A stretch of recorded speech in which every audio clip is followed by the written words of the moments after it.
Good morning, good afternoon, and good evening, everybody tuning in today. Supatease here once again with another BFA PvP guide playthrough. In this, I'm going to be playing Restoration Shaman versus a Rogue Mage Priest.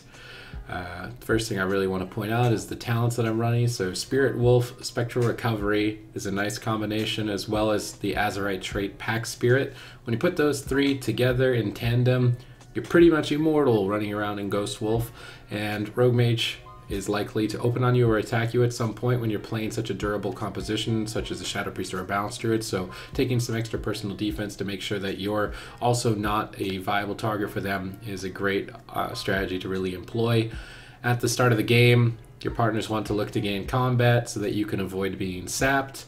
So you want to get your Earth Shield up on the target you think they're going to go after. So in this specific matchup, it could be anyone on my team, but I've got Earth Shield on the Shadow Priest as I'm expecting that as a more standard target. My Demon Hunter overextends, so I Riptide him. I see the Mage and Rogue out of stealth. I move forward. In this position, I'm asking for my team to support, so they interrupt Polymorph. I use Grounding Totem to try and soak up some damage during combustion and to deny any potential interrupts or incoming crowd control. Unfortunately, they stalled it long enough, but I moved closer to my Demon Hunter so that he would be in range to reverse magic, remove Polymorph. I then combine that and use Earthen Wall Totem, as I wouldn't be able to use that ability in crowd control, so pairing it with the reverse magic is a nice way to pair it. The next crowd control chain of Polymorph is going to be a Mass Dispel, so I'm kind of gearing my Shadow Priest up to get ready to try and Mass Dispel me out of crowd control. Blind is a crowd control that you typically want to trinket almost automatically, but as the Rogue has not used Vendetta just yet, I wanted to wait that much a little bit longer. The reason why is that now the Rogue in the next kidney shot in 15 seconds can switch to me. I will not be able to remove it with that trinket, and I am more likely to die.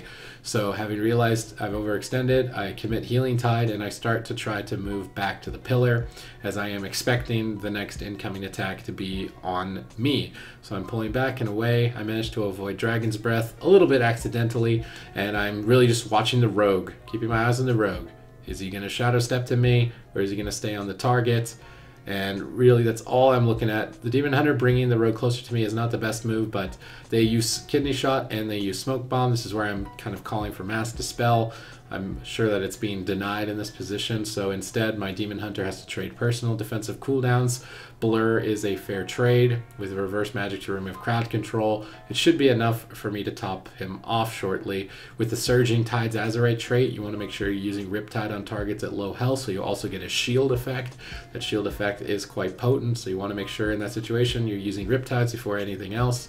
Then when you've recovered, start to cast. I used an Earthen Wall Totem before casting. This way I got interrupted and still had some defense to rely on during that interrupt duration, and it kind of extends that moment and nullifies the counter spell effectively. So if you're in a high pressure situation, there's a lot of interrupts, you can't avoid them. Use a defensive cooldown before you cast, so when you get locked out, the defense will keep you alive and stable. Then I'm just back to sitting at the pillar, as a shaman is going to do. I'm looking at the mage, I'm looking out for polymorphs, I'm trying to use wind shears. Unfortunately blinked out of my line, so now I'm moving in position to dispel and potentially interrupt greater pyro. You've really got to keep your eyes open to the spells on a fire mage. Polymorph and greater pyro are both deadly. In this position they set up triple crowd control, and when they do that as Rogue Mage Priest, it's likely to be something like a Spirit Link Totem or a Void Shift in that position. I was crowd controlled, couldn't use Spirit Link, so I called for my partner to use Void Shift. You want to always look for triple crowd control. So where the polymorph icon is to the left of my frame, when there's an icon like that next to all three frames, you are in trouble against Rogue Mage.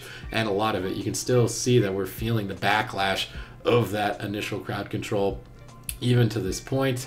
In this position, I think it would have been wise to use Ascendance, but I am trying to fake cast interrupts before I go for the Ascendance. That way, look, free cast huge healing surges, start to top off the whole team. It's not always going to work out like that, where you get to fake both interrupts, so using the Riptides is just as fine.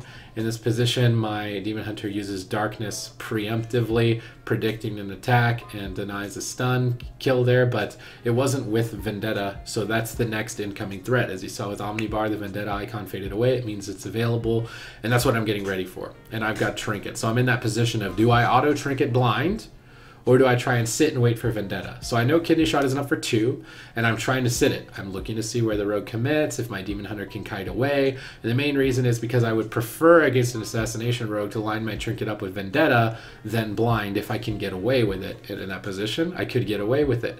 Now we're really far ahead from Mana Rift. We've burned the Priest mana, and we can now play aggressive because I've got my trinket still for Vendetta, which is the main thing you got to focus on against an Assassination Rogue.